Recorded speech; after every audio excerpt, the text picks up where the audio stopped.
Hi, friends. Thank you again for joining us on Fitness Friday.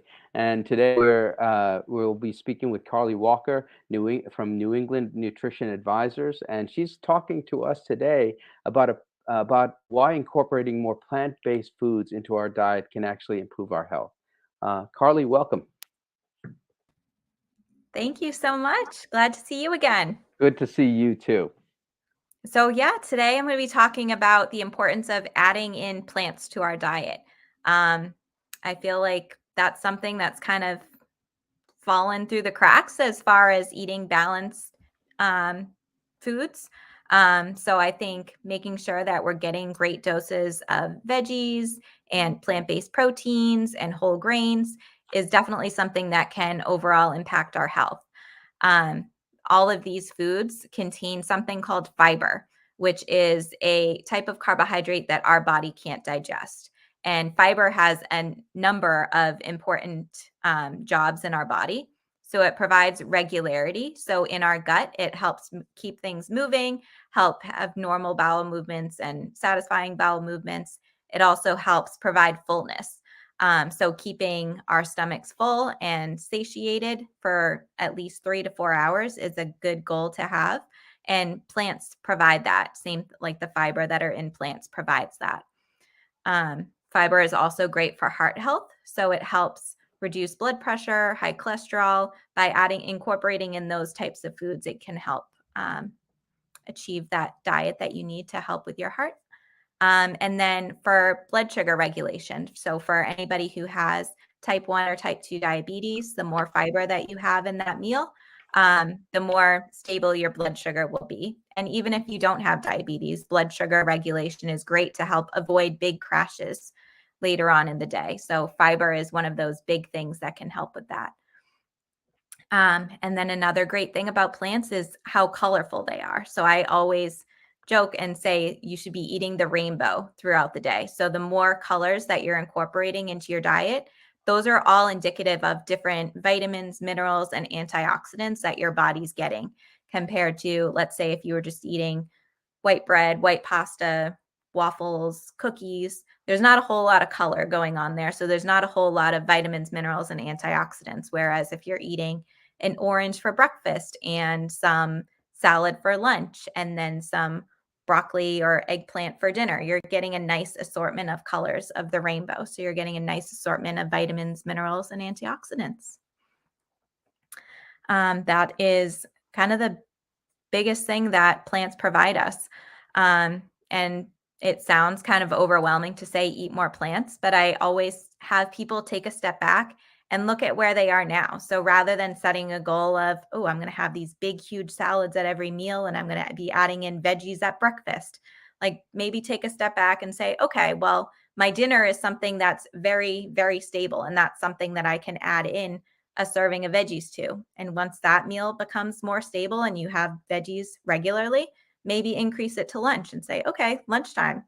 Maybe every other day I add in a serving of baby carrots to my meal. It can be very, very gradual and something that is more of a process than something that has to be immediate and instantaneously. Yeah. I love this. Let me ask you, how much fiber should we have for a meal, you think? Per meal, I would say 5 to 10 grams. 5 to 10 grams. Yeah, Five. so it varies. The fiber amounts that you need would vary whether you're a male or a female and how old you are. But generally, it's between 20 and 40 grams a day is what you need. Okay, Women are on the little bit of the lighter end, and men are on the higher end. great. 40 grams. Okay, great. And so I love the idea about getting the meals to be colorful because it's diversifying the meal. It's making it different, and so you're always getting something new in terms of vitamins and minerals, I would think.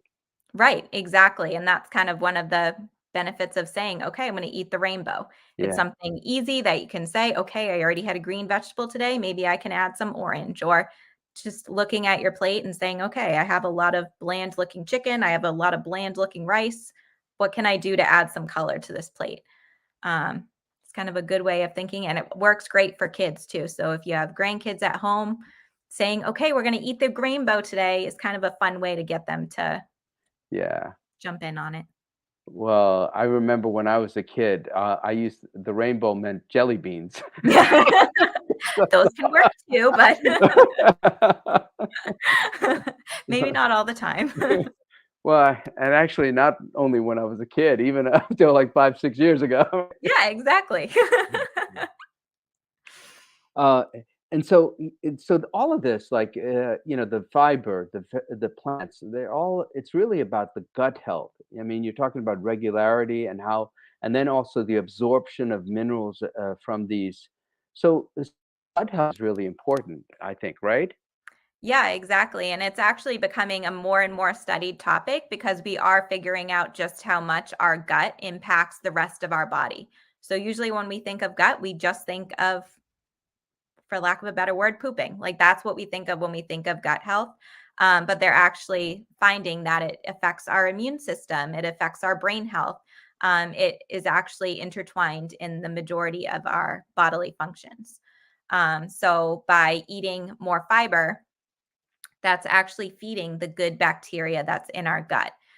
So by feeding it fresh fruits and or fruits and vegetables and that plant-based protein and whole grains, those are all good food for our gut. Things like refined sugar is probably not necessarily going to be feeding the good bacteria, so I recommend avoiding eating that regularly. And when I say regularly, I mean like all 3 meals. You can certainly have your little cookie at the end of the day. Okay. But predominantly eating those fresh fruits and vegetables can help feed that good bacteria, which is then affecting the rest of your body. Yeah. And so, like, it's funny. I just read an article on gut health in the Wall Street Journal and how it affects the mental state because serotonins are somehow produced in the gut through the foods that we eat. Uh, Yeah, it's incredible. yeah, and especially now when we have a mental health crisis, food affects our mood. You Yeah. know, yeah. Exactly. And I just listened to a podcast and she spent a lot of time talking about how food impacts our gut. And it was a mental health podcast. So, how much that affects us and how usually the tons of processed foods that we're eating and the high sugar foods that we're eating leads to like mental crashes. So, you're feeling great while you're on the sugar. And then when that kind of comes down, you're kind of feeling sad and depressed. And it just kind of, like you said, in this state of mental health that we're in, it doesn't help. So by incorporating these whole foods as often as possible, you're really feeding that gut and ultimately helping your mental health too. The other thing is, I thank you so much, Carly. This is good. The other thing is probiotics. Can you Mhm. unlock that for us a little bit? What does that mean, Yeah. probiotic? So there's two things. There's probiotics and there's prebiotics. Prebiotics are what I just talked about. So that fiber, so things that are feeding the bacteria in your gut. Probiotics actually are bacteria that you're introducing to your gut. So that can be in the form of a pill, is what we kind of are used to, usually like an Align pill. And then it can also be found in food, which is usually foods that we don't necessarily spend a ton of time eating. So things like kimchi, sauerkraut, kombucha, fermented foods are yogurt have bacteria in them. So when you eat them, you're reintroducing bacteria to your gut. How do you know which is the right bacteria to introduce? Do you know? So usually there's not one right bacteria. So if you're looking at a probiotic pill, the better ones are the ones that are gonna have different strains, so multiple different forms of bacteria.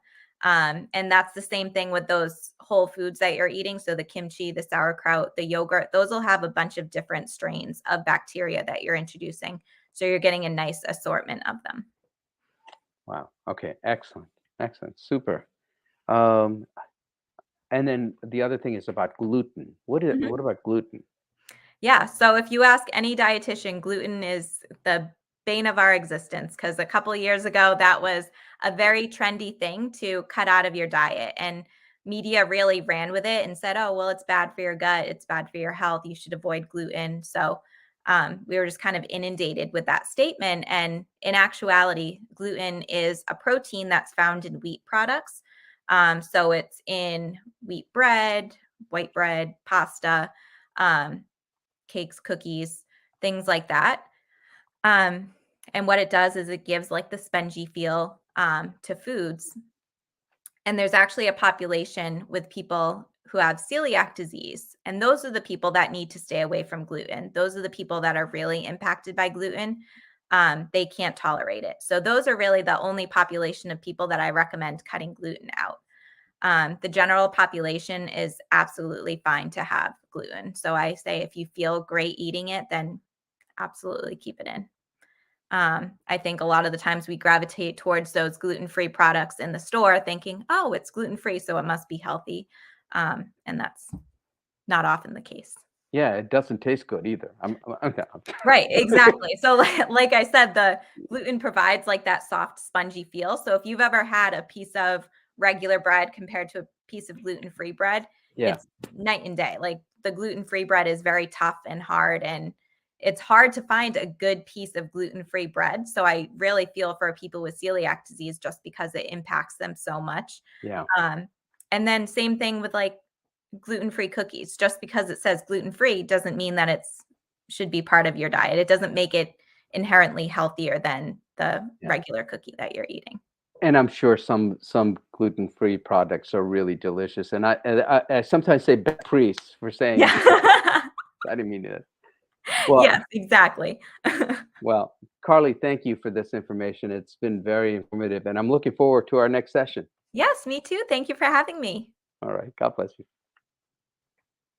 Friends, that was Carly Walker from New England Nutrition Advisors, and she gave us some really wonderful tips on the benefits of plants. And so I hope that you will take that information and apply them along with all the other information that she's provided us thus far. Let's end our time with prayer. The Lord be with you. Let us pray. Our Father, who art in heaven, hallowed be thy name. Thy kingdom come, thy will be done, on earth as it is in heaven. Give us today our daily bread, and forgive us our trespasses, as we forgive those who trespass against us. And lead us not into temptation, but deliver us from evil.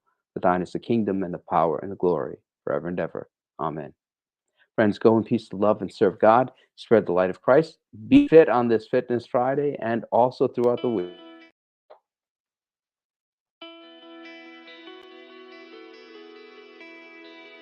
Thanks for watching. Did you know that you can join Christ Church from anywhere in the world? If you're feeling connected to what we're doing, email us today at communicate@christchurchwesterly.org.